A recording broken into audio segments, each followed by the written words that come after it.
बंदौ गुरुपद कंज कृपा सिंध नर रूप हरि। महामोहितम पुंज जासु वचन रई कर निकर। श्री सद्गुरु भगवान की जय। श्री दुर्गा मैया की जय। श्री गोस्वामी तुलसीदास जी ने रामचरितमानस के किष्किंध्या कांड में जो सर्वप्रथम दोहा रखा है उसमें श्री काशी जी की महिमा का वर्णन आता है। गोस्वामी जी लिखते हैं, मुक्त जन्म मही जान ज्ञान खान अगहानि कर। जहाँ बस शंभु भवानी सो काशी से ये कसना। जरत सकल सूर्य वृंद विषम गरल जय पान किए। जह न भजस मति मंद को कृपालु शंकर सरिस। यहाँ पर श्री परम पावनी काशी जी की महिमा का वर्णन करते हुए गोस्वामी जी कहते हैं कि काशी मुक्ति की जन्मभूमि है। मतलब कि मुक्ति की उत्पत्ति यहीं से है। या यूँ कहिए कि इस काशी धाम में जो जीव भी मृत्यु को प्राप्त होता है वो मुक्ति पा लेता है। मुक्ति जन्म महिजा, जन्म सिद्ध अधिकार है मुक्ति देने का। तब संतों ने पूछा गोस्वामी जी से कि हे महात्मन, काशी यदि मुक्ति देती है तो मुक्ति तो बिना सद्ज्ञान के आती नहीं, फिर मुक्ति काशी कैसे दे रही है?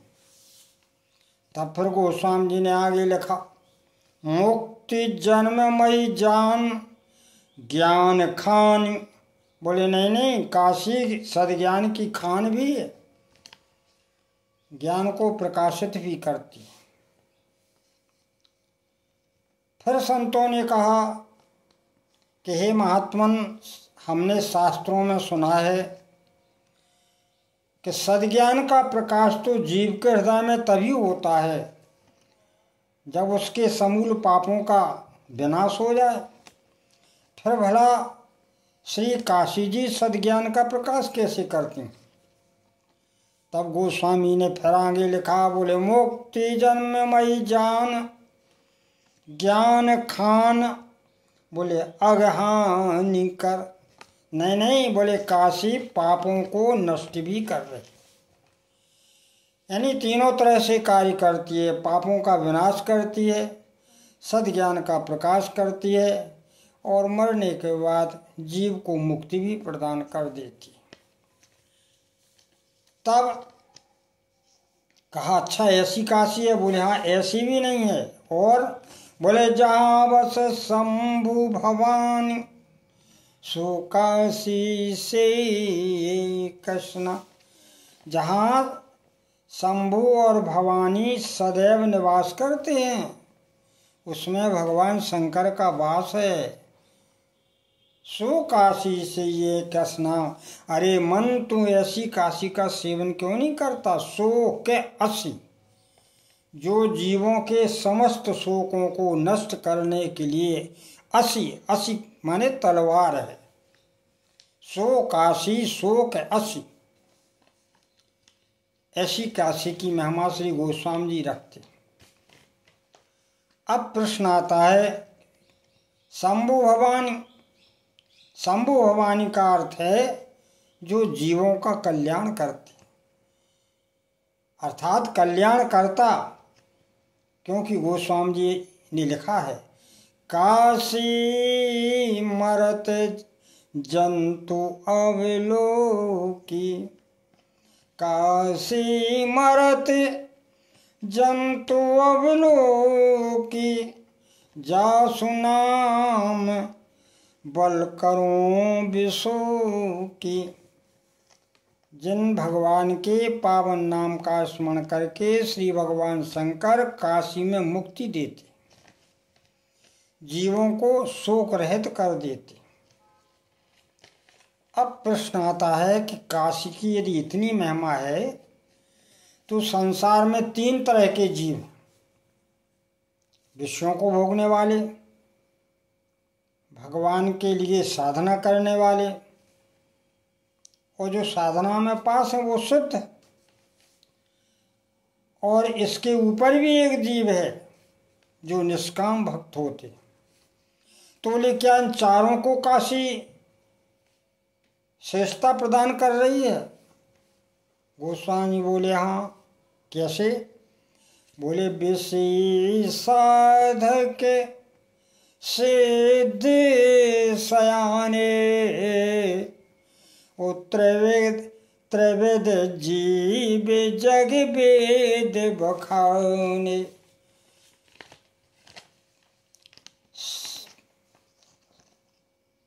जो है विषी साधक सिद्ध और सयान।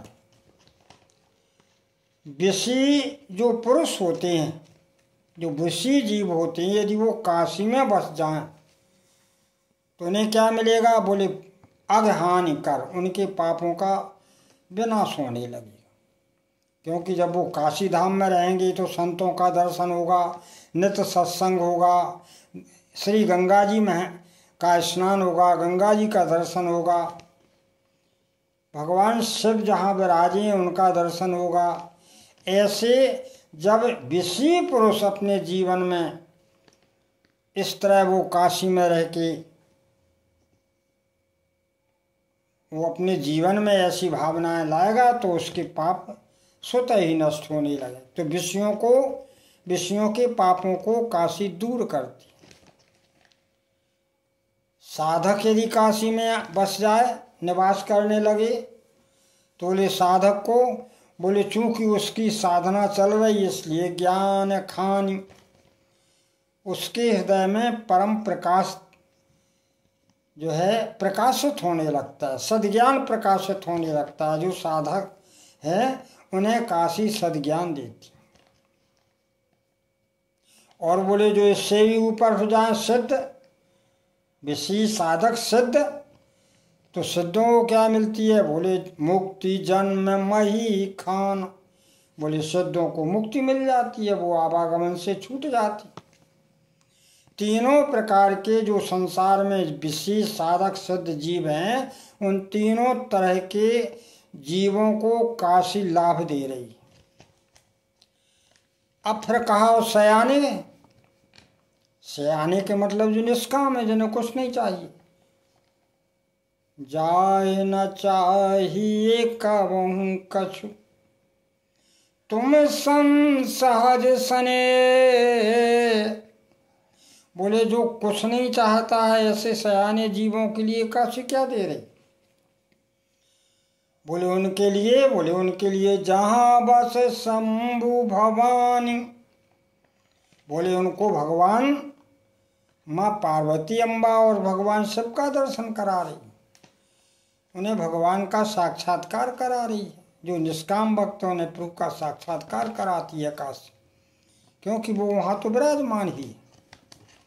तो इस तरह काशी विषी साधक सिद्ध और निष्काम चारों जीवों को जो है, चारों जीवों का हर तरह से कल्याण कर रही। देखो जो विषी पुरुष है, पापात्मा जीव है, वो जब काशी में वास करने लगता है तो साधवासी उसके पापों कारण होने लगता है, ऐसा संत और शास्त्र कहते हैं। और जो साधक हैं, जब वो वहाँ जाके संतों का सत्संग करते हैं तो उन्हें सद्ज्ञान प्रकाशित होने लगता है, सद्ज्ञान मिलता है। और जो सिद्ध हैं वो तो जीते जी मोक्ष पा जाते हैं, मरने के बाद तो मिलते ही। तो इस तरह सभी को काशी सभी का कल्याण कर रही है। अब कहते हैं वहाँ पर भगवान शंभु भवानी विराजमान है, और भगवान शंकर कैसे, कितनी सामर्थ्य है। बोले जलत जरत सकल सुर वृंद, विषम गरल जय पान किए, जय न भजस मति मंद को कृपालु शंकर सास। अरे मन, जहाँ भगवान शंकर वास करते हैं, जिन्होंने देवताओं के, जब समुद्र का मंथन हुआ तो उसमें हलाहल विष निकला, उससे देवताओं के समूह दग्ध होने लगे, जलने लगे, कष्ट पाने लगी। सभी देवता भगवान शिव के पास आकर के विनय किया, प्रभु हम मरना चाहते, ये विष की ज्वाला हमें जला रही है। तो भगवान शंकर ने उन देवताओं का कल्याण करने के लिए उस हलाहल विष को पी लिया, अपने गले में रख दिया, और तभी से उनका नाम नीलकंठ हो गया। तो भगवान मानो गरल जय पान की, माने भगवान शिव जी का सामर्थ्य कहा गया, इतने सामर्थ्यवान, ऐसे सामर्थ्यवान भगवान शंकर, ऐसे दयालु भगवान शंकर का। अरे जीव तू यदि भजन करे तो तुझे भी बचा देंगे। कैसे? बोले देवताओं को विष ज्वाला से बचाया, तुझे विषय की अग्नि से बचा देंगे, क्योंकि आज प्रत्येक जीव विषयाग्नि में जल रहा है, विषयाग्नि में दग्ध हो रहा है, विषय की ज्वाला से कष्टों को पा रहा है। इन यदि विषय की ज्वाला से बचना चाहता है तो गोस्वामी जी कहते हैं तू उन्हीं भगवान शिव की शरण ग्रहण कर, जो कैसे हैं, जय न भजस मति मंद को कृपालु शंकर सस, जो इतने कृपालु हैं, इतने दयालु हैं, ऐसे ऑर्डर दानी हैं जो तेरा अवश्य कल्याण करे, ऐसा गोस्वामी जी कहते हैं। तो देखिए काशी जी की महिमा गोस्वामी रखती है। अब इस काशी जी की जो महिमा है वही श्री रामचरितमानस की महिमा है, क्योंकि श्री रामचरितमानस भी मुक्ति की जन्मभूमि है, ज्ञान की खान है और अघनाश करती है। कैसे? बोले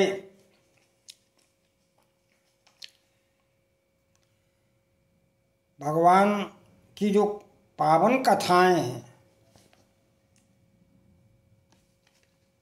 राम चरण रति जो चहो अथवा पद निर्वाण, तो भाव सहित सो यह कथा करिए श्रवण पुटपान।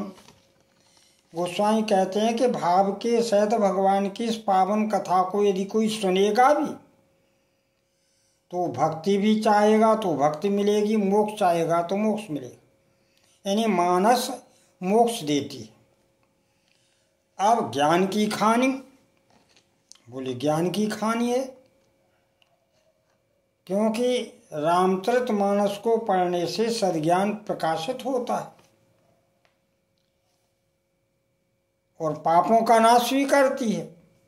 बोले राम कथा ताकै दृढ़ नाव, राम कथा ताकै दृढ़ नाव, बोले भव सागर चै पार जो पाव। इस आवागमन से मुक्त होना हो, संसार से पार जाना हो, तो राम कथा उसके लिए दृढ़ नौका है। और आगे कहते हैं राम कथा सुर तरु की छाया, दुख भय दूर निकट जो आया। राम कथा कल्पवृक्ष है, जो इसके नीचे आता है, जो इसका सत्संग करता है उसके सारे दुखों को हरण कर लेती है, सारे पापों को नाश कर देती है और सद्ज्ञान को प्रकाशित कर देती है। इस तरह रामचरितमानस और काशी की महिमा समान ही है, क्योंकि ये मानस भी तो भगवान शंकर जी के श्री मुख से प्रकाशित है। गोस्वामी लिखा है, रचि महेश निज मानस रखा, पाए सुसमय शिवाय संभाखा, पाए सुसमय शिवाय संभाखा। यहाँ पर भगवान शंकर और पार्वती यानी शंभु भवानी अंतःकरण से सदा बसते हैं। तो ऐसी जो पावनी गंगा श्री भगवान शंकर ने अपने श्री मुख से प्रकट की है, ये जीवों का सब तरह से कल्याण करती है। जैसे काशी कहलती है, इस तरह हमें मानव जीवन प्राप्त करके भगवान के नाम रूप लीलाधाम का आश्रय लेना चाहिए। बोलिए आनंद कंद भगवान की जय।